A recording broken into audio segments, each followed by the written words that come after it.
First of all, thank you so much for talking with me. I appreciate it so much. This work that I do here, obviously, is so important to me. I'm from here, from Las Cruces. I was born in Doniana, so not too far from here. And, you know, I've kind of seen the way this community has evolved. I've grown up here. I have 2 kids. I'm raising my family here. And this area in particular, actually right across the street from Casa de Peregrinos, we've kind of seen it get a little bad. We see LCPD, state police having to come in here and clear out the area every now and then, help people who desperately need help. And I kind of just wanted to talk to you. I was thinking, who do I need to talk to make this conversation the most productive? How can I help my people that I report stories for? And how can I tell solution-based journalism? Exactly why I wanted to talk to you. And I know that you don't come to Las Cruces as often as you maybe would like to come out here, but being that you're here today, you're kind of getting a glimpse as to what we're dealing with. Can you tell me a little bit about what you're seeing and what you're hoping to do to mitigate this issue? Thank you for covering all of the difficult stories, because these are not single solution challenges. And 2, I'm going to do the weirdest thing. I'm going to ask you a question. When you're driving around and you're not at work, and you're with your kids and your family, these issues bother you. I'm just looking for a response, both that you worry about the people who are out here in the sun and their animals, and then you're also worried about what you know could be repercussions and the safety of your kids. You don't let them walk around here, do you, by themselves? Oh, absolutely not. I've got a 5-year-old and a 9-year-old. I've got 2 grandchildren that are little. I've got one that's older. I raised my family in Albuquerque, but I'm from Santa Fe in the north, and this is not a problem that is unique to Las Cruces. It is a problem, in my view, that is very unique now to New Mexico. So I'm going to go backwards first. I'm going to answer your question. I brought many experts from places like LA, Dallas, and Washington, D.C. to a mayor's conference to talk to local leaders about what is it that we need to be doing to improve the quality of life and supports for people who are unhoused, who are victims and vulnerable. And what do we do about the intersection of public safety? And it's growing faster than we can manage. And what my experts from those 3 communities said, and I drove them around during the day and at night to all of the high-risk areas in Albuquerque, and they said, you do not have an unhoused problem in Albuquerque. You have a very specific drug dealing, fentanyl, underworld current, and a very vulnerable population that's caught in that environment, and said, and I quote, we have never seen anything like this before. It is occurring now here. It's occurring all over the state. So here's what I would like to do, and I'm here for exactly that reason. First of all, I want the mayor, and you'll hear from him in a minute, and all local leaders, give these folks services that they need. Let's get housing built. This is a perfect site. Let's get more sheltering of places where it makes sense. But you cannot do that. You can't make a person go to a shelter. You also can't make a person follow the rules in a shelter. So if somebody is in an altercation with somebody else, what are the accountability measures, including some sites that need to have, fentanyl, as an example, and meth, are not legal substances in the state of New Mexico. You can't use them in a shelter. These are fair things for us to ask people to do. We want you in treatment. Nobody ever says yes to treatment. Most people, I shouldn't say no one, most folks in this situation are so traumatized by this situation or had traumas or serious mental health issues that got them here. They cannot say yes or sustain treatment. If you don't have legal tools to do that, it's 24 hours, it's 48 hours, and we're just recycling human beings. I think it's outrageous. There's no hope for them to get well. These businesses will see an increased population and an intersection in public safety. And I have the numbers that back that up right here and in every community where encampments grow. Lastly, as we're trying to get services and the legal tools I need, competency is one, so judges aren't just saying you've got a drug abuse issue or you've got a substance abuse issue or a mental health issue or both. They don't have a legal tool to hold you and make you go through a trial or get you into behavioral health. They release you right back here over and over and over again. Just in Cruces, we're talking hundreds of cases, including cases where violent felonies have been committed. They're re-released. 2, if someone can't say yes to treatment, but we know it would make a difference. I can't even get them that first 45 days where we know, right, you can start to make reasonable decisions.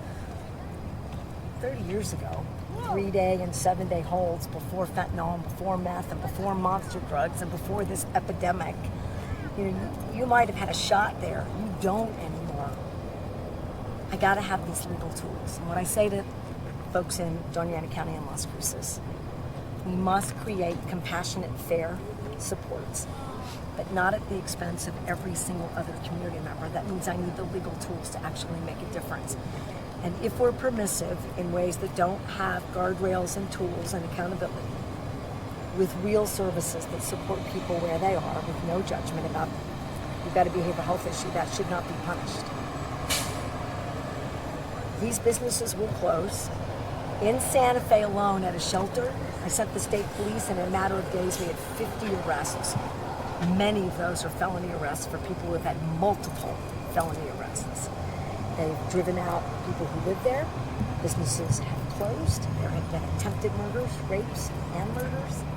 It's untenable. And what do you say to the family like you that's driving and has someone who can't cross the street very effectively, and you hit them and you hurt them or you kill them? You've ruined that family's life forever. This has to end. And I've got a mayor and a city council and some county commissioners who are willing to create those ground rules and accountability measures, and I'm willing to put real money here so that we can do all three. That's what I say to you. I want your kids to be able to walk here. I want you to be able to park your car and go furniture shopping, and they can safely, with a pedestrian crossing, come into this Walgreens and get their favorite candy bar, and you don't panic. That's the quality of life that every New Mexican deserves. And so do the people. If they want service, they deserve an avenue to get it. And right now they don't. Respectfully, there is so many things that obviously we need here, so much funding that we need in order to help make this successful, and to really, there has to be a middle ground. We have to meet everyone in the middle. There has to be a middle ground, and in order for us to do that, we need money. Can you talk about who's going to pay for all of that? The state can pay for a ton of it. We're lucky that we have money. I can't grow the economy. We're just going to be specific to that end. Nor can I, get housing developments in if we have a public safety intersection, right? You're not going to move to a city where you're worried about a public safety issue. Crime is increasing here. It's increasing everywhere, right? New Mexico is like the third most dangerous state in America. These intersections are real. We have the evidence to back that up. Now we need the tools. I need the policymakers and appropriators from this community to help me put our money where our mouth is. I'm the only one that's put any real resources into any of these services. That's fine. I'm responsible too. But if we did that as a collective, imagine how much more support we could give to local leaders to build, to do infrastructure. But I don't want to minimize. If you don't have legal tools to create accountability so that people know they can safely get care and can make decisions on their own when they're well, you can build a lot of stuff. That won't stop an intersection of public safety or encampments, or, quite frankly, more people will come to New Mexico. And my experts around the country who are cleaning up their communities and providing quality, dignified, respectful care to people who need a helping hand aren't seeing this anymore, because they passed these bills, they provided these services, and they require ground rules. And we're like the last place in America to quite literally say, this is an unacceptable environment for people who need us and for you who live here. And I want it fixed. The Las Cruces Police Chief, Jeremy Story, he actually has been advocating for several ordinances. They recently got passed, 2 of them, the shopping cart ordinance. Congratulations to the city, they're amazing. Yes, and I wanted to talk to you about that. Do you back the Las Cruces Police Department on those ordinances? 100%. You have to have these ordinances. I live in Santa Fe, where they don't have any of these. Santa Fe is a harsh environment right now. You have to have these ordinances, and I'm expecting that with the leadership here in Cruces and leadership in the county, I think you'll expect to see a lot of mayors do the same, and that's not going to stop us from introducing very similar statewide legislation. We have to do it. And again, for those people who are doing their jobs as quality advocates, This cannot be all or nothing. We're going to have to come together to solve these problems. Otherwise, I'm just saying to you, we're just going to keep fighting about it. Well, that is not a solution or a strategy. And I'm feeling as confident as you can that I've got the local groundswell of support to change the dynamics in the New Mexico legislature, that we do something about this. We're dispersing money out of my $20 million fund. We're hiring people. Our housing experts already been to this community. They're looking at places to develop affordable housing.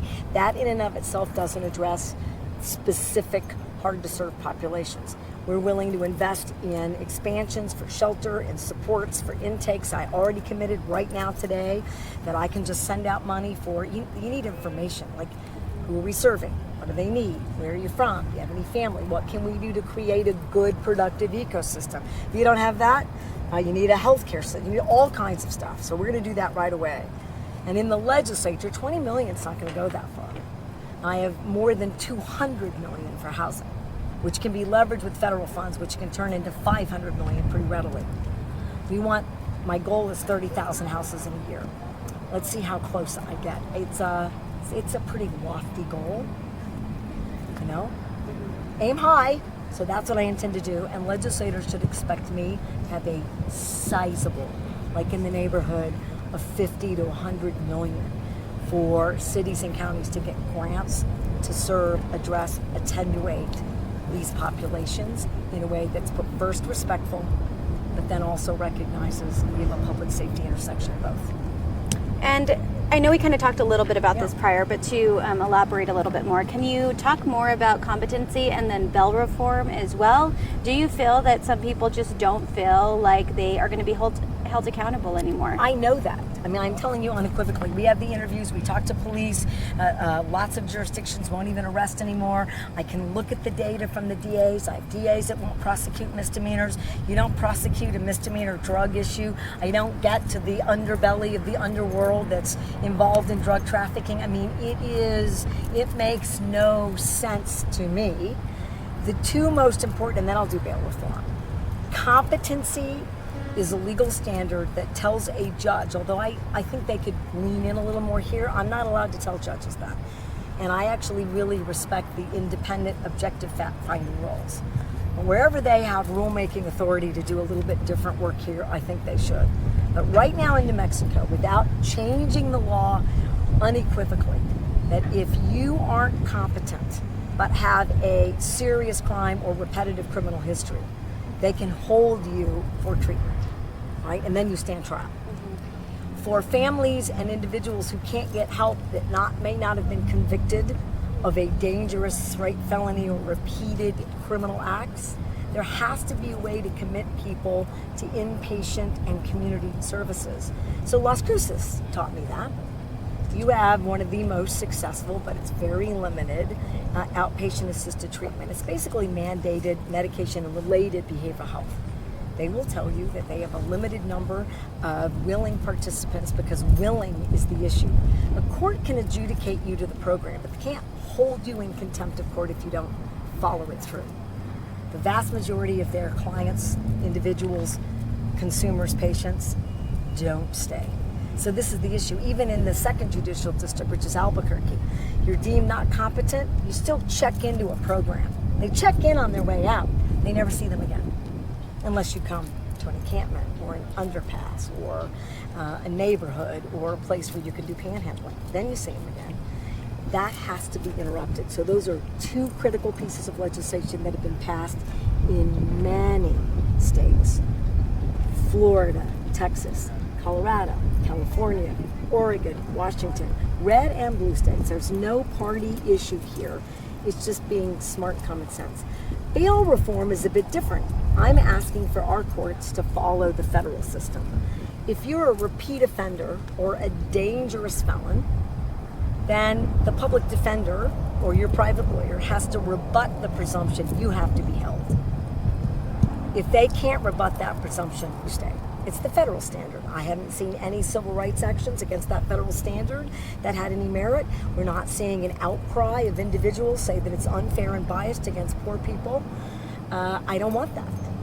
But I can't have dangerous individuals that get released and then reoffend in 24 hours, which I'm telling you, because I have the data that bears that out too.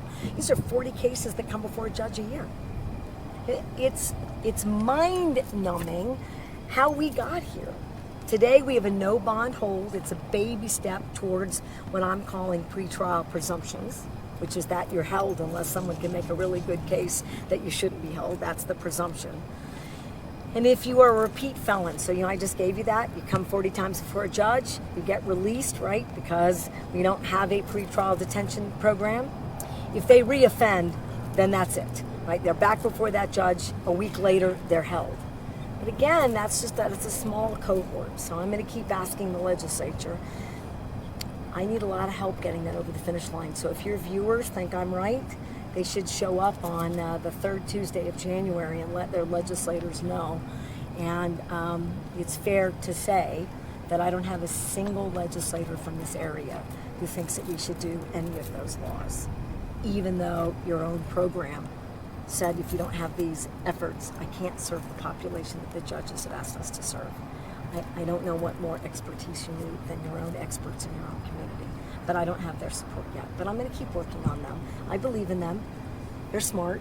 I know they care about this community, so I'll keep making the case, and maybe this interview will make the case. Why do you think that is? I think there's a sense that we should have broad, sweeping efforts. I understand that. So we should prevent poverty. Okay, but while we prevent poverty, so jobs, education, child tax credit, working families tax credit, free childcare, free pre-K, free college, affordable housing, free utility assistance, free food, shall I go on? It's billions of dollars of investments in families. While we build the perfect systems, we have no poverty in this state. You can't let this grow because you won't be able to fix it. You have to do both. And I think that that's what's happened. We did this thing where we vilified people who were poor. I think that happened in America. I think that we closed all of our behavioral health facilities. I think that the states wouldn't expand Medicaid, not us. But we canceled behavioral health. We had a governor do that, right? So we went way far the other way. And we have to stop doing that. You have to do all of it at once. We have to build these systems. We have to invest in anti-poverty. We have to create good jobs. But you have to have police officers. You can't not fund them. So we're funding them. You got to get good training and good community policing. And you have to solve these problems. It isn't one or the other. It's all of it all the time. And I think that's the struggle I'm having, is that people have sort of picked a side. Pick all sides. You have to do all of it at once. And as an old bureaucrat, government folks I built systems of care for a lot of people in the state. I just visited the best long-term care situation in America in Truth or Consequences. I'm not going to prevent every person from needing a facility-based long-term care. I wish I could. That's what I desire. I desire that you will never have to go to a nursing home, that your parents will never need that, ever. That we can provide that care in the home. And I'm investing in that. But there will always be someone who needs that. So should I stop building those? No. I should do both. And that's the circumstance we have here. You have to do all of those. What is your message to the people on this side of town, specifically dealing with an increase in crime, a very visible amount of homeless people who are sleeping on the streets, businesses who some even have to shut down because they're dealing with just an immense amount of crime. Over and over and over again. Tell them to thank the mayor for one, thank the city councilors who passed these ordinances, and I need the public's help to get policymakers. This is not my attempt to vilify. I need them. Mm-hmm. I need these policymakers. We all do. I need them to help us get to the other side of these problems. And this notion that letting encampments, letting public safety intersections grow is a strategy. I could not disagree more. And the proof is in the responses, the number of criminal activities, businesses shutting down, people not staying safe. And we just had an incident that caused us to delay our interview. They're going to spill out every day. And the longer we wait to take care of it, more people will get hurt, and more people will make their way to New Mexico, where there are no accountability measures, ground rules, and it makes it impossible for mayors and county commissioners to do anything about it. They can't keep up. To your point, who's going to pay for it? I can't solve this problem for America. And states who are successful do both. Prevention, support services, accountability. I'm asking our legislature, do both. And put your money where your mouth is. If I'm the only person asking for sizable resources in unhoused populations, something's wrong. The legislators have funded a lot of important stuff. I mean, literally, this is the best state in America for childcare all the way through free college. And those resources, we're going to keep building them. It's a miracle. All right, these legislators delivered that. There's a lot for them to be proud of, and I'm proud of them, and I can't do it without them. This is an area of sizable disagreement because I think that they're using, a prior governor and prior issues as the platform for where we go. And they need to come right here and understand that we're dealing with something that's much different, that's incredibly volatile, that it isn't fair to every other New Mexican. And it is not fair to the men and women who are stuck here in the heat that we have no interventions for. How is this fair? I don't want to raise my grandchildren in a society that says we'll just turn away. Isn't that what we're saying? We're just going to turn away from this? Well, I refuse to turn away. And this mayor refuses to turn away. And many of your county commissioners refuse to turn away. So let's not turn away. Let's get our legislators to do all these things at once. I'm committed to all of them. I'm not willing to sacrifice, and we have the resources to do it all, so why don't we? Okay, so you have walked into a very hard job. You are the first mayor in the city of Las Cruces in over 10 years. Walking into this, having to deal with all of this that is going on, what is your take on it, and how does it feel to have the support of New Mexico Governor Michelle Grisham? Oh, well, first of all, it's been since 2008, and I'm honored, and that's why I ran. I ran for mayor because it's about safety, it's about kindness, and it's about consideration that we have to do for our community. And I'm honored and thankful for the governor to be here in Las Cruces today so she can witness and she can see that we all need to work together and we need help. But Las Cruces has to take care of Las Cruces first and foremost. As a leader, as the mayor of Las Cruces, we have passed some ordinances. We have done some things to show we need to set some limits, some boundaries in order to get order in the safety. In turn, help these individuals that are in need with kindness and be considerate to every resident that lives here in Las Cruces.